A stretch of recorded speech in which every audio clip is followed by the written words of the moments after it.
Bonjour, je suis Abnous Chalmani, je suis écrivain.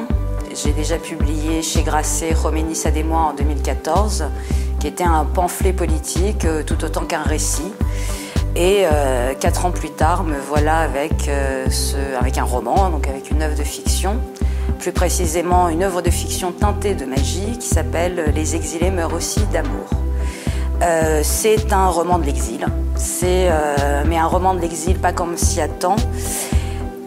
Pour résumer, j'ai voulu mettre de la couleur dans le drame des migrants pour le transformer en tragicomédie des exilés.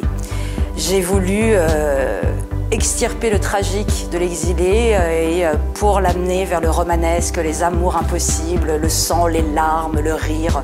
J'ai voulu lui donner une dimension autre que juste celui de l'exilé.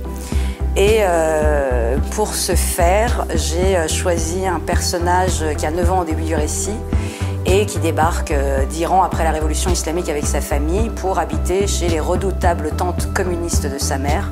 Et à partir de là va commencer son histoire d'exil qui, contrairement à tout ce qu'on s'attend dès qu'on commence à parler d'exil, là va être joyeux, enthousiasmant. Ça va être non seulement l'apprentissage de la liberté, mais aussi de l'amour, du sexe, du rire. Et ça, c'est quand même quelque chose. Les exilés rient beaucoup pour pouvoir s'en sortir dans la vraie vie, mais on les présente toujours comme étant incapables de rire alors qu'ils rient. Ce que j'ai essayé de faire, c'est que j'ai essayé de faire en sorte que ce roman ressemble à mon héroïne. En gros, j'ai essayé de lui donner la gueule de l'exil et le cœur du pays natal. Et pour ça, j'ai parsemé le récit de contes soufis, de mythes de la Perse zoroastrienne et de contes que j'ai moments inventés sur le même mode ironique, satirique, donc assez amusant, qui sont autant de fragments d'Iran qui se rattachent à la France. Donc j'ai vraiment essayé de faire un livre métissé, dont le moteur, qui est celui du livre et celui du personnage, est toujours le désir, puisque ce personnage de Chirine, de mon héroïne, décide à la fin de rester, de ne pas choisir entre son pays natal et le pays d'adoption, de ne pas choisir entre sa famille et une autre possibilité, et qui va choisir de rester volontairement le cul entre deux chaises. Et même si ça paraît extrêmement inconfortable, c'est vraiment la meilleure place du monde, parce que c'est la place du désir.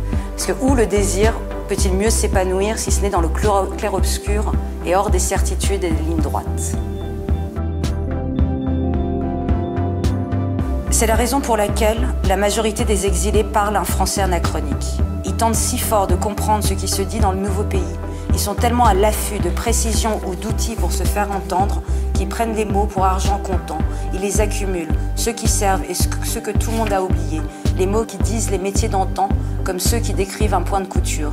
Ils se rendent compte beaucoup plus tard que leur français impeccable, leurs mots justes, leur grammaire précise ne sont qu'un signe supplémentaire de leur exil. Les exilés vivent à contretemps. La langue qu'ils parlent est une langue apprise, une langue domptée, une langue morte. Ils ne parlent pas le français d'aujourd'hui, mais celui d'avant-hier.